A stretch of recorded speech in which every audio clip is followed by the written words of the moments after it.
Mesdames et messieurs, bonjour à tous et bienvenue dans cette nouvelle édition du journal de CCTV français en direct de Beijing. Nous ouvrons tout de suite cette édition avec les mauvaises conditions climatiques que connaît actuellement Beijing. La capitale chinoise a émis sa première alerte rouge à la pollution. Les autorités ont indiqué que la ville sera enveloppée dans un smog épais de mardi à jeudi. Dans une déclaration en ligne, le gouvernement de la municipalité a déclaré que les travaux de construction en extérieur devaient cesser les jours d'alerte rouge. Il a également conseillé aux écoles de fermer. L'alerte met également en place des restrictions à la circulation pour certains types de véhicules. La circulation alternée concerne tous les véhicules roulant en ville. La quantité de particules fines PM2,5 a grimpé à 300 microgrammes par mètre cube aujourd'hui. Plusieurs zones situées aux abords de la capitale chinoise sont également touchées par le smog. La municipalité de Tianjin et certaines parties des provinces du Hebei et du Henan sont enveloppées d'une brume épaisse et ont également diffusé des alertes. Dans la province du Hebei, certaines usines ont été contraintes de réduire leurs émissions. Dans les villes de Langfang et Baoding, les bus sont gratuits afin d'encourager la population à utiliser les transports en commun plutôt que leurs véhicules personnels. Dans la province du Henan, près de 800 usines de la ville de Xinjiang qui ne sont pas en mesure de réduire leurs émissions ont simplement été mises à l'arrêt. Plus de 100 chantiers ont été temporairement fermés et à Tianjin, le bureau environnemental local inspecte les industries alimentées au charbon afin de s'assurer que leurs émissions sont conformes aux normes. Observons à présent à quoi correspondent les PM2,5 ou particules très fines et ultra fines. Le reportage qui va suivre évoque également les dommages qu'elles provoquent sur la santé humaine. Une fois encore, les habitants de la capitale chinoise se sont réveillés dans le brouillard. Dans les centres de mesure des particules très fines et ultra fines, on relève des niveaux atteignant 10 fois les limites recommandées. Cette pollution est composée de particules dont le diamètre est inférieur à 2 micromètres et demi. Ces particules sont composées de fragments si minuscules qu'elles sont capables de se loger au plus profond de nos alvéoles pulmonaires. Quant aux éléments encore plus petits, ils peuvent également atteindre les vaisseaux sanguins. Dans certains cas, les PM2,5 sont présentes naturellement dans l'atmosphère, transportées par l'air des tempêtes de sable ou des feux de forêt. Mais dans d'autres cas, ces particules sont issues de l'activité industrielle. Le mois de novembre a été une période difficile pour Beijing. Les données collectées dans les 35 points de contrôle répartis dans la capitale ont indiqué à 12 reprises la présence de brouillard dangereux pour la santé. La représentation de cette période sur un graphique du mois de novembre démontre l'ampleur du phénomène. Le 30 novembre, les relevés de l'indice de la qualité de l'air ont en effet atteint 500, soit 20 fois la limite préconisée par l'OMS. Depuis le début du mois de décembre, on a déjà dénombré 5 jours de forte pollution atmosphérique et d'après les autorités, le pire reste à venir. Ces pics de pollution surviennent alors que le premier émetteur de dioxyde de carbone du monde participe à la conférence de Paris sur le changement climatique. La Chine affirme qu'elle ne pourra pas baisser ses émissions de dioxyde de carbone avant 2030. Elle s'engage par ailleurs à accroître de 20% l'utilisation d'énergies renouvelables. Cependant, dans la capitale, les jours embrumés rappellent la difficulté du travail restant à accomplir. Environnement toujours, l'augmentation du taux de couverture forestière est un enjeu mondial. Dans le canton chinois de Fangning, les principaux contributeurs à cet effort sont des villageois qui se chargent de planter et d'entretenir les arbres. La mise en place d'un marché du dioxyde de carbone vient récompenser leurs efforts. Les villageois de Daohe ont désormais une motivation financière à l'extension de leur zone forestière. Chaque tonne de dioxyde de carbone absorbée par leur forêt leur fait réaliser des gains issus de la bourse de l'environnement de Beijing. La dernière transaction en date leur a ainsi rapporté 2,5 millions de yuan, soit près de 400 000 $. Nous vendons du dioxyde de carbone, cela va au-delà de nos rêves les plus fous. Chaque mètre cube de forêt est capable d'absorber 1,8 tonnes de dioxyde de carbone et la ferme forestière peut vendre ce quota tous les 5 ans pendant 20 ans. Ici, les températures sont trop basses et ne conviennent pas particulièrement à la croissance des arbres. Travailler à les faire grandir afin de générer un revenu régulier est une solution idéale. Le prix est fixé par un mécanisme de marché et varie donc chaque année. Pour la ferme forestière de Tiansongba, il est d'environ 40 yuan par tonne. La taille des arbres est également mesurée et prise en compte. Plus les arbres sont grands et plus ils absorbent de dioxyde de carbone. Les revenus pourraient donc être supérieurs si nous les vendons plus tard. Yu envisage d'allouer de plus en plus de terres aux fermes forestières, et ce d'autant plus depuis que la transformation d'un terrain en forêt est devenue une activité profitable. Économie à présent, le volume commercial chinois a baissé en 2015 alors que l'excédent a quant à lui augmenté. CCTV a converti ces chiffres en dollars qui montrent que le volume commercial des 11 premiers mois de l'année a plongé sur une base annuelle. Ces chiffres sont en baisse en raison de la faiblesse des importations. Les baisses du mois de novembre étaient moins importantes que prévu. L'excédent commercial a augmenté entre janvier et novembre inclus. Les surplus des 11 premiers mois de l'année ont quant à eux grimpé de 60%. Les chiffres en dollars n'ont pas encore été publiés. Géographiquement, les exportations chinoises vers les États-Unis et les pays de l'ASEAN ont connu une baisse, mais il s'est vendu moins de produits et de services vers l'Union européenne et le Japon par rapport à l'année dernière. Concernant les importations, la Chine a acheté moins de biens et de services de la part de ses grands partenaires commerciaux durant la période des 11 premiers mois. Les exportations chinoises ont chuté de 1,8% pendant les 3 premiers trimestres de cette année, mais certaines régions du pays font mieux que d'autres. Reportage dans une entreprise de Guangzhou qui connaît une hausse continue de ses exportations. C'est une usine qui produit des machines fabriquant des bouteilles en plastique de type boisson. Ces machines sont vendues dans le monde entier. Créée en 2002, l'entreprise est devenue la plus importante de Chine et la deuxième plus grande dans le monde, avec des clients sur presque tous les continents. Les ventes ont atteint 15 millions de dollars américains cette année et les exportations de l'entreprise se sont accrues de 30%. Nous sommes une entreprise high-tech et c'est ça le cœur de notre compétitivité. Chaque année, nous réinvestissons 10% du produit de nos ventes dans la recherche et le développement afin de réduire l'écart qui existe entre nos machines et les produits les plus haut de gamme de la planète. Des entreprises comme celle-ci contribuent à la hausse des exportations dans la province du Guangdong. Pour l'entreprise, être high-tech, ce n'est pas vraiment suffisant. Le service après-vente est tout aussi important. Nous envoyons nos ingénieurs à l'étranger pour installer nos machines et pour apprendre à nos clients comment les utiliser ou les réparer. Les erreurs informatiques peuvent nous être transmises par la machine pour trouver des solutions en ligne. Il suffit de la brancher à Internet. L'entreprise prévoit une croissance d'au moins 20% l'an prochain et elle a déjà reçu des commandes en provenance d'Arabie Saoudite, de Turquie et d'Australie. Société maintenant, le Conseil des affaires d'État chinois a déclaré que le pays mettrait un terme à la pauvreté d'ici 2020. Les instructions destinées à réduire la pauvreté, publiées lundi par le comité central du Parti communiste chinois et le Conseil des affaires d'État, indiquent que le gouvernement chinois prendra des mesures plus ciblées, précises et extraordinaires visant à aller de l'avant. Le président Xi Jinping a déclaré que la bataille de la Chine contre la pauvreté en était à ses étapes finales. Le président Xi a indiqué lors d'une conférence d'importance sur la question en novembre que personne sur les 70 millions de personnes pauvres en Chine ne serait laissé pour compte d'ici 2020.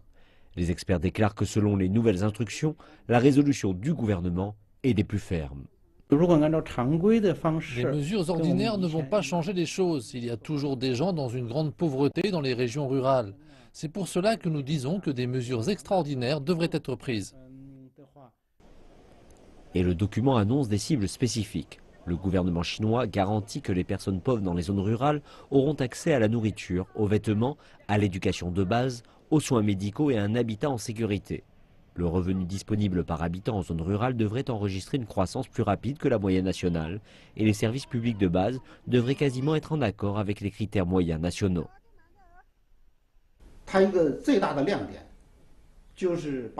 Le plan est très spécifique. Il place ces 70 millions de personnes pauvres dans 4 catégories.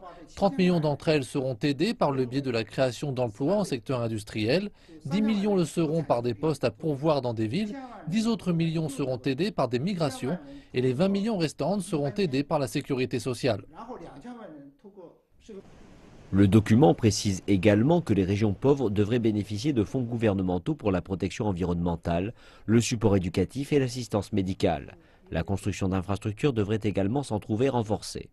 Outre la construction de voies ferrées, de routes, d'installations d'eau et de projets énergétiques, l'accès à Internet et les services logistiques seront améliorés en vue de favoriser le développement du commerce électronique.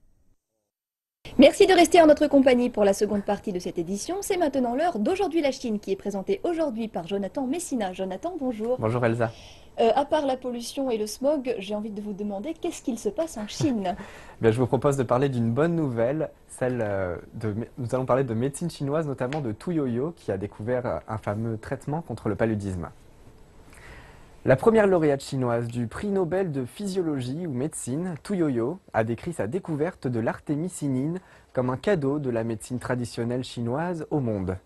Lors de sa présentation au Forum Nobel à Stockholm, Tu Youyou a détaillé son parcours dans les années 70, pendant lequel un groupe de chercheurs chinois a surmonté de nombreux défis afin de développer un traitement contre le paludisme. La chercheuse chinoise a expliqué que la Chine avait accumulé une solide expérience dans le domaine de la pratique clinique au cours de son histoire longue de plusieurs milliers d'années.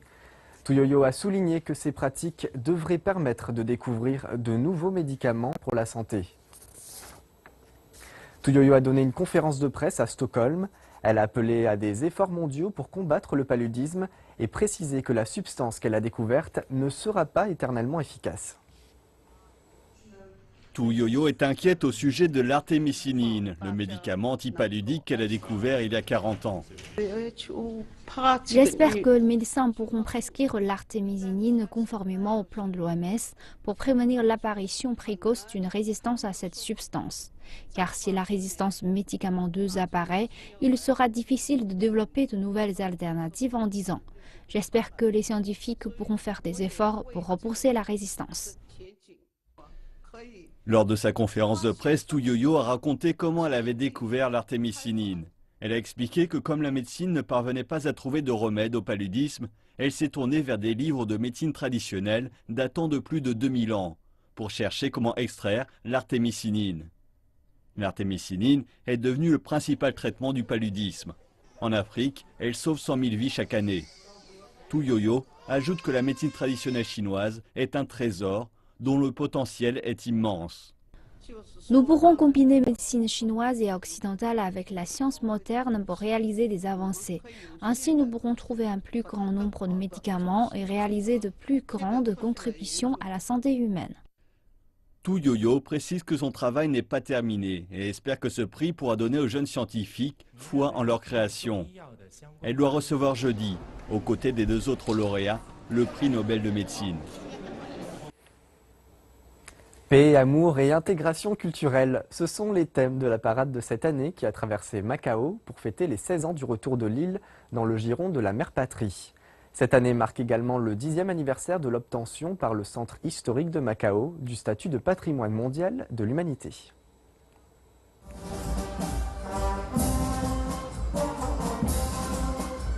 Ce sont environ 1500 intervenants venus de plus de 10 pays et régions qui ont participé à la célébration en même temps que des centaines d'artistes locaux. Plus de 10 000 personnes sont venues admirer le spectacle et bien plus encore l'ont admiré depuis leur télévision via un direct télévisé. Les locaux et les touristes ont suivi la parade avec ses chants et ses danses à travers les rues et les ruelles du centre historique de la ville. La parade, qui met en valeur l'héritage culturel unique de Macao et l'atmosphère multiculturelle de la ville, atteint son point culminant avec un grand spectacle. La parade à travers Macao, cité latine, a été créée afin de marquer l'anniversaire du retour de Macao à la Chine. Une série d'activités connexes ont lieu en parallèle de la parade, dont un concours photo et des jeux permettant de remporter des prix. La Power Station of Art de Shanghai organise 3 expositions résultant d'une compétition. Son message est que les jeunes conservateurs peuvent avoir une large perspective internationale, mais doivent rester prudents pour ne pas se cantonner à un cercle d'artistes. Explication. Les juges du musée ont sélectionné 3 équipes victorieuses sur plus d'une centaine de propositions et de jeunes conservateurs ont transformé leurs propositions en de véritables expositions. Résultat, les visiteurs peuvent voir davantage d'installations artistiques dans lesquelles s'engager et moins de plateformes traditionnelles telles que les peintures et autres photographies. Quand nous choisissons les artistes, nous sélectionnons ceux qui ont fait de véritables choses dans la vie, comme le véhicule écrasé et le restaurant de pâtes dans notre exposition. Tout cela s'est vraiment produit, ce ne sont pas uniquement des œuvres abstraites d'artistes. Un conservateur déclare que dans le secteur de l'art, à l'heure actuelle, les conservateurs doivent s'éloigner de leur zone de confort lorsqu'il s'agit de choisir les artistes. Je pense que les jeunes conservateurs doivent briser leur propre cercle, cette zone de confort, de certitude. Beaucoup d'entre eux choisissent fréquemment les travaux de leurs proches amis, artistes, et les expositions se ressemblent à chaque fois. Mon partenaire et moi-même avons atteint un accord selon lequel nous n'ajouterons pas trop de choses personnelles dans l'exposition. Nous ne sommes que des transporteurs d'artistes pour aider et faire venir de bonnes œuvres d'art dans un espace adapté. Je pense que les jeunes conservateurs aiment travailler dans leur réseau, mais les conservateurs plus âgés se concentrent davantage sur les bonnes œuvres d'art. C'est là la grande différence entre eux. Selon moi, c'est lié à l'âge et l'expérience. Le directeur du musée déclare que la jeune génération de conservateurs a pour la plupart reçu une éducation à l'étranger et qu'ils ont une vision internationale élargie. La chose cruciale que les conservateurs ont besoin d'améliorer est de comment exécuter de façon pratique et de transformer leurs idées en une véritable exposition.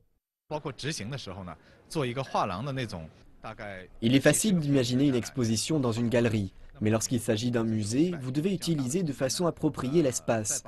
Il y a de nombreuses difficultés.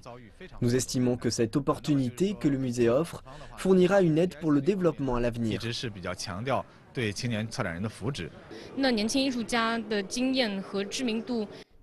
Je pense que dans l'industrie de l'art en Chine, la réputation et la popularité d'un artiste sont encore les éléments clés lorsque les conservateurs vont choisir des œuvres. Donc j'espère que davantage d'opportunités comme celle-ci se présenteront, car l'art a lui-même besoin de fraîcheur. Le directeur du musée indique également que la Chine a besoin d'organiser davantage de compétitions pour les jeunes conservateurs et pas que pour les jeunes artistes.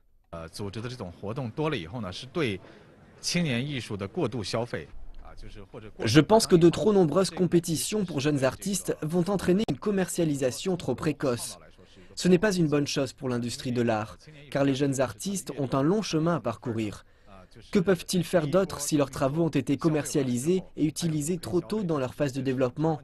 C'est pourquoi nous avons choisi d'organiser une compétition pour les conservateurs, pour aider cette jeune génération. L'exposition dure jusqu'au 18 mars à la Power Station of Art de Shanghai, entrée gratuite.